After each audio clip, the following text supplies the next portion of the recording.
আসসালামু আলাইকুম, কেমন আছেন সবাই আমার আপুরা? আজকে আরেকটি ভিডিও নিয়ে চলে আসলাম আপনাদের মাঝে। আশা করছি সবাই ভালো আছেন। আলহামদুলিল্লাহ আমিও ভালো আছি। তো আজকে ভিন্ন একটি ভিডিও নিয়ে চলে আসলাম। আর ৮টি দুর্দান্ত ঘরোয়া টিপস যা অ্যাপ্লাই করলে মাসে হাজার হাজার টাকা কিন্তু বেঁচে যাবে। শুধুমাত্র তাদের জন্য যাদের সীমিত আয়, যারা মাসে খুব হিসাবের মধ্যে চলতে হয় তাদের জন্য। আর পুরো ভিডিওটি অবশ্যই দেখবেন, একটিও যদি কাজে লেগে যায় আপনাদের। তাহলে চলুন দেখে নিই। তো আজকে আমার প্রথম টিপস যেটা থাকবে সেটার জন্য আমি এখানে একটি বালতিতে গরম পানি নিয়ে নিয়েছি। তো এই গরম পানিটা অতিরিক্ত ফুটানো না, আবার একদম কুসুম না, মিডিয়াম পানিটা। আর সাথে এখানে আমি নিয়ে নিচ্ছি লিকুইড ডিশওয়াশিং লিকুইড। যেই কোনো ডিশওয়াশিং লিকুইড নিলেই চলবে। আর যদি বাসায় না থাকে তাহলে সেক্ষেত্রে কিন্তু আমরা ডিটারজেন্টের গুঁড়া দিয়েও আমরা পানিটা মিক্স করে নিতে পারি। সাথে দিয়ে দিচ্ছি 1 চামচ লবণ। আর এই 3টি রেমেডি মিক্স করে কিন্তু আমরা ঘরটাকে মপ করে নিলে কিন্তু আমাদের ঘরটা যেমন পরিষ্কার হবে, সাথে সাথে কিন্তু জীবাণুমুক্ত হবে। আর ছোট ছোট পোকামাকড় এগুলো কিন্তু একদম থাকবে না। আমরা বাজার থেকে কিন্তু অনেক টাকা দিয়ে কিন্তু ফ্লোর ক্লিনার কিন্তু কিনে নিয়ে আসি বিভিন্ন ব্র্যান্ডের। তো আমরা যদি সপ্তাহে 2 দিন এইভাবে এই রেমেডিটা বানিয়ে যদি 2 থেকে 3 দিন যদি একটু ঘষে ঘষে একটু পরিষ্কার করে নিই, তাহলে আমাদের ঘরটা যেমন চকচকে হবে, সাথে সাথে কিন্তু জীবাণুমুক্ত। আর পোকামাকড়, ছোট ছোট পোকামাকড় থাকে, সেগুলোও কিন্তু থাকবে না। এখন দিব পরবর্তী টিপস। আর সেজন্য আমি চুলায় কিন্তু এক পাতিল পানি বসিয়ে দিয়েছি। আর এখানে আছে ছোট ছোট সাবানের টুকরো। আমরা কিন্তু সবাই সাবান ব্যবহার করি। তো সাবান ব্যবহার করতে করতে এরকম ছোট ছোট টুকরো হয়ে গেলে কিন্তু আমরা ফেলে দিই। তো ফেলে না দিয়ে এগুলোকে আমরা কোন কাজে ব্যবহার করতে পারি, মানে বিভিন্ন কাজেই ব্যবহার করা যায়। ফেলে দিয়ে লাভ কী বলেন? এখন তো জিনিসের প্রচুর দাম। তো আমি এখানে এই যে পানিতে এগুলো দিয়ে দিচ্ছি, যাতে করে পানির সাথে ভালো করে মিশে যায়। আর পানিটাকে আমি একটু ফুটিয়ে নিব। আর এই তো সাবানটা কিন্তু ভালো করে পানির সাথে মিশে গিয়ে একটু ফুটে উঠেছে। আর এই পানিটা দিয়ে আমরা বিভিন্ন কাজে লাগাতে পারি, যেমন কাঁথা, চাদর, তারপরে পাপোশ, আর যে হাঁড়ি ধরার যে নুসনি, বিভিন্ন রকমের ছোট ছোট যে গরম হাঁড়ি পাতিল রাখার জন্য যে ম্যাটগুলা, এগুলো কিন্তু আমরা ভিজিয়ে ভালো করে ধুয়ে দিতে পারি। তো আজকে আমি একটি চাদর ভিজিয়েছি, তো চাদরটি কিছুক্ষণ ভিজিয়ে রেখে ধুয়ে দিব।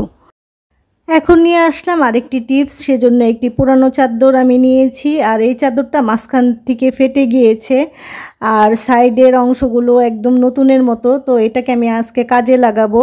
তো এর জন্য আমি এই যে দাগ কেটে নিয়ে কেচি দিয়ে কেটে নিচ্ছি। আর এই যে হাতে সিলি করে নিব। আমার মেশিন নেই, মেশিন ছিল তবে এখন আর নেই।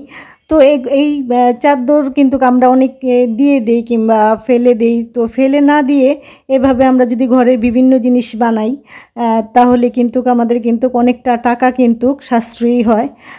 সেই টাকা দিয়ে আমরা আমাদের মনের মতো কিন্তু জিনিস কিনতে পারি।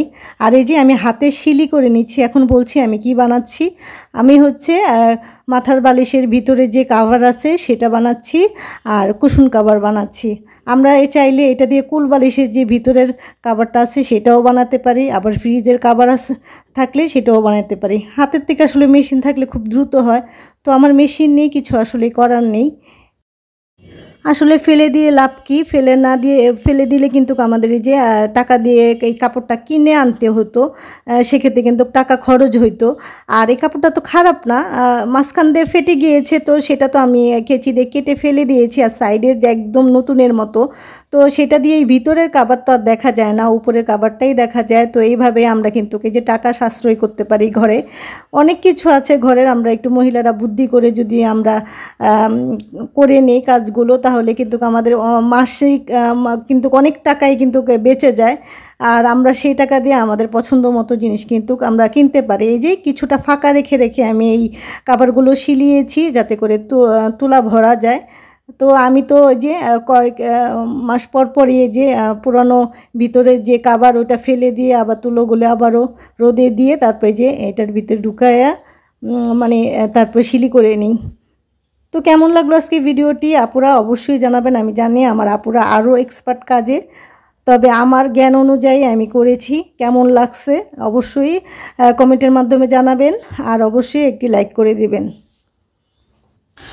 আর পরবর্তী টিপসটা এখন দিয়ে দিচ্ছি, সেটা হচ্ছে আমরা কিন্তু প্রতিদিনই কিন্তু সবাই কিন্তু প্রতিটা ফার্নিচার কিন্তু পরিষ্কার করি। তো এই ফার্নিচার পরিষ্কার করার জন্য আমরা বাজার থেকে রুমাল কিংবা টাওয়াল এগুলা কিন্তু কিনে নিয়ে আসি অনেকে। তো এগুলা যাদের সামর্থ্য আছে তারা তো ব্যবহার করতে পারে, আর যাদের নেই তারা কিন্তু এই যে পুরনো কাপড় দিয়ে, ব্যবহার করা পুরনো কাপড় দিয়ে কিন্তু ছোট ছোট টুকরো করে এইগুলা কিন্তু পরিষ্কার করে আমরা চাইলে ফেলে দিতে পারি, আবারও ধুয়েও রাখতে পারি। তো আমাদের কিন্তু মান্থলি অনেক টাকা বেঁচে যাবে এতে করে। আর এইভাবেই বুদ্ধি করে কিন্তু আমরা ঘরকে যদি ম্যানেজ করি তাহলে কিন্তু আমাদের মাসে অনেক টাকা বেঁচে যাবে, আর ওই টাকা দিয়ে আমরা অন্য কিছু করতে পারি, ঘরে যে কোনো আমাদের শখের জিনিসটা কিনতে পারি। আর এখন যে টিপসটা দিব সেটা হচ্ছে ওভেন। যাদের বাসায় ওভেন আছে, তো ওভেন যারা ব্যবহার করেন তাদের কিন্তু প্রচুর কারেন্ট বিল আসে। তো সেই কারেন্ট বিলকে আমরা সেভ করতে পারি একটু যদি বুদ্ধি কাটিয়ে আমরা ওভেনটাকে চালাই সেক্ষেত্রে। তো আমি যেভাবে চালাই সেভাবে বলছি। যখন আমরা ওভেন চালাবো তখন কিন্তু আমাদের অপ্রয়োজনীয় যে ফ্যান লাইট এগুলো আমরা অফ করে রাখতে পারি। আর যদি আমরা অন্য কিছু করি, যেমন কেক, বিস্কিট কিংবা পিৎজা বানাই কিংবা কোনো খাবার রান্না করি ওভেনে, তো সেক্ষেত্রে কিন্তু অনেক একটা টাইম লাগে, আধা ঘন্টা প্রায় 1 ঘন্টার মতো। তখন আমরা বুদ্ধি করে যদি আমাদের ফ্রিজগুলো একটু অফ করে রাখি তাহলে কিন্তু আমার মনে হয় অনেকটাই কারেন্ট সাশ্রয় হয়। আর এইভাবেই কিন্তু চললে কিন্তু আমাদের কিন্তু অনেকটাই মান্থলি থেকে টাকা বেঁচে যাবে। যেহেতু সংসারটা আমাদের নারীদের হাতে থাকে, তো আমরা এইভাবে একটু বুদ্ধি করে যদি আমরা খরচ করি সেক্ষেত্রে কিন্তু আমাদের অনেক টাকাই কিন্তু সংসারে বেঁচে যায়, আর সেভিংও করতে পারি আমরা। আর এখন যে টিপসটা দিব সেটার জন্য আমি এখানে নিয়ে নিচ্ছি ডিমের খোসা। তো আমরা প্রতিদিনই কিন্তু আমাদের প্রতিটা ঘরেই কিন্তু ডিম খাই কম বেশ করে। তো ডিম খেয়ে কিন্তু ডিমের খোসাটাকে আমরা ফেলে দিই, ফেলে না দিয়ে এটা দিয়ে আমরা বিভিন্ন কাজে লাগাতে পারি এই খোসা দিয়ে। সেখান থেকে আজকে আমি 3টি প্রয়োজনীয় টিপস দিব, আশা করব আপনাদের কাজে লাগবে। আর কাজে লাগলে অবশ্যই কিন্তু আমার ভিডিওতে একটি লাইক দিয়ে দিবেন, আর বেশি ভালো লাগলে অবশ্যই সাবস্ক্রাইব করবেন আপুরা। তো প্রথম যে টিপসটা দিচ্ছি সেটা হচ্ছে এই যে আমি এখানে পাটা নিয়ে নিয়েছি। আর পাটা কিন্তু আমাদের বাঙালিদের প্রতিটা ঘরেই কিন্তু থাকে, আমরা বাটাবাটির কাজে কিন্তু ব্যবহার করি। আর বাটাবাটি করতে করতে কিন্তু এটা আমাদের যে পাটাটা সেটা কিন্তু ধার চলে যায়। তো আর এই পাটটা ধার করার জন্য আমাদের কিন্তু একটা এক্সট্রা টাকা খরচ হয়। তো আমরা সেটাকে না খরচ করে যদি এইভাবে যে ডিমের খোসা একটু ছেঁচে ভালো করে যদি কিছুক্ষণ এটাকে আমরা বেটে নিই তাহলেই দেখবেন পাটাটা অনেকটাই কিন্তু ধারালো হয়ে যায়। আমি এটা ব্যক্তিগতভাবে করি মাঝে মাঝে, কারণ এখানে তো পাটা ধার করার মতো লোক আসলে আমাদের এখানে পাওয়া যায় না। তো আমি প্রায় এই কাজটা করে আমার কিন্তু পাটা কিন্তু ভালোই ধার থাকে। বিনা টাকায় যদি ঘরে বসে যদি আমরা এইভাবে পাটা ধার করতে পারি, যখনই ধার চলে যাবে এইভাবে যদি করে নিতে পারি তাহলে খারাপ কি বলেন, কিছুটা টাকা তো আমাদের বাঁচলো সংসার থেকে।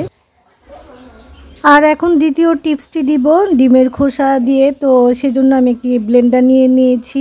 আর ব্লেন্ডার কিন্তু আমাদের কিন্তু আমরা সবাই ব্যবহার করি, প্রত্যেকটা ঘরেই কিন্তু আমাদের বেশিরভাগ বাসায় কিন্তু ব্লেন্ডার ব্যবহার করি। তো এই যে ব্লেন্ডার জারের যে মাঝখানে যে ধারালো ব্লেডটা থাকে যেটা দিয়ে আমাদের ব্লেন্ড করা হয় সব কিছু, তো সেটার কিন্তু আমরা ব্যবহার করতে করতে কিন্তু স্পিডটা কমে যায় অনেক সময়। তো এই স্পিডটা বাড়ানোর জন্য আমি যে কাজটি করি সেটা হচ্ছে এই যে ডিমের খোসা এখানে দিয়ে দিচ্ছি, দিয়ে বেশ কিছুক্ষণ 4-5 মিনিটের মতো এটাকে আমি ব্লেন্ড করে নিব, তাহলেই কিন্তু এটা কিন্তু একটা। আর এখন দেখাচ্ছি ডিমের খোসা দিয়ে 3 নাম্বার টিপস। তো এই যে যেটা আমি বেটে আর ব্লেন্ড করে রেখেছিলাম সেটা এখন আমি গাছে দিয়ে দিচ্ছি। ফুল ফল যে গাছে হয় সেই গাছে কিন্তু 15 দিন পর পর এইভাবে যদি আমি এই যে ডিমের খোসার এই গুঁড়ো দিয়ে দিই তাহলে কিন্তু ভালো একটি পুষ্টি পায় গাছ। আর বাজার থেকে কিন্তু সার কিনে আনলে কিন্তু সেটাতে কিন্তু আমাদের অনেক টাকা খরচ হয়, এখান থেকে আমরা কিন্তু টাকা বাঁচাতে পারি। হিসাব করে চলা আসলে কিপটামো না, হিসাব করে চললে আমরা কিন্তু মান্থলি একটা টাকা জমিয়ে নিজেদের পছন্দ মতো কিছু কিনে নিতে পারি। তো আজকের ভিডিওটি কেমন লাগলো জানাবেন, আর আজকের ভিডিওতে এই পর্যন্তই। আল্লাহ হাফিজ।